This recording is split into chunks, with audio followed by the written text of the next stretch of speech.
کمپانی اکتیویژن یکی از بزرگترین ناشران بازی‌های ویدیویی در حال حاضر در جهان.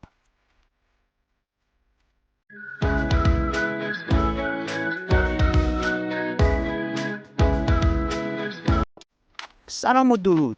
شاید باورتون نشه ولی قراره توی این ویدیو یکی از بزرگترین شرکت‌های بازیسازی ویدیویی رو که برای کنسول و پی‌سی است معرفی کنم و موفقیت و ضعفش رو از ابتدا تا الان رو بررسی. شرکت اکتیویژن تو سال 2016 به برترین انتشارات آمریکایی تبدیل شد. این شرکت تو ماه 1358 تو کالیفرنیا توسط توسعه دهندگان قدیمی بازی‌های آتاری رو به عنوان اکتیویژن تأسیس کردن.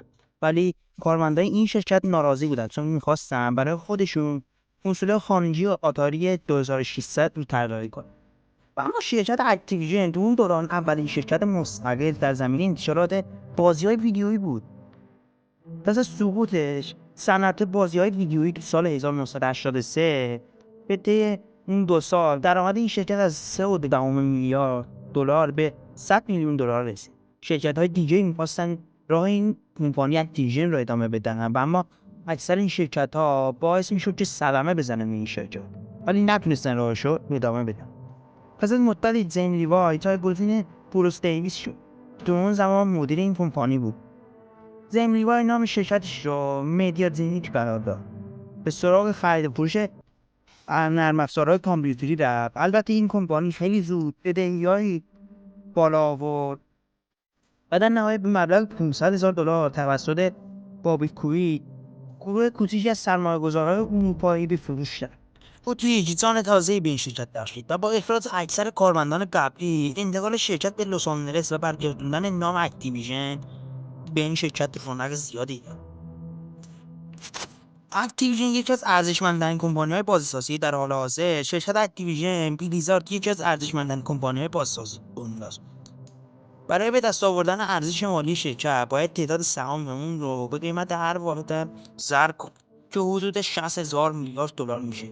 حدود 60,000 میلیارد دلار یک کمپانی بازسازی فوق‌العاده است براش. چون اکتیویژن یک درخواست کننده دیگه داره که به اسم مایکروسافت. مایکروسافت قصد خرید کمپانی اکتیویژن رو داره. شرکت اکتیویژن تو سال 2019 حدود 10 میلیارد دلار ارزش داشت. ولی تو سال 2023 ارزش اون به 80 میلیارد دلار رسید. همین رشد باعث عظیم‌تر شدن این شرکت شد و تونست سرمایه‌گذاران بیشتری رو به خودش جلب کنه تو این زمینه. ولی اگه شرکت مایکروسافت این شرکت رو خریداری بکنه تو عرصه تکنولوژی گیم پیشرفت بهتر داشت. و اما بازی‌های معروفی که کمپانی اکتیویژن میسازه اولیش کال آف دیوتی هستش، یکی از بهترین بازی‌ها و محبوب در بین حال حاضر افراد. ولی اولین نسخه این بازی تو سال 2003 منتشر شد و تا چند سال بعد این نسخه‌های جدیدتر منتشر شدن برای حال و هوای جنگ جهانی دوم رو تداعی می‌کردن. اما تو نسخه‌های جدیدتر این بازی شاهد یه جنگ بین کشورهای مختلف تو زمان حال هم هستیم. اکتیویژن منتشر کننده سری بازی‌های کال آف دیوتی. آخرین نسخه از این بازی کال آف دیوتی مدرن وارف هستش. ولی دیگه بازی‌های اون مثل سیکرو است که مارس 2019 منتشر شد و نظرات مثبتی رو به خودش دریافت کرد. این بازی تو مراسم گیم اوارز 2019 جایزه بهترین بازی سال رو هم دریافت کرد.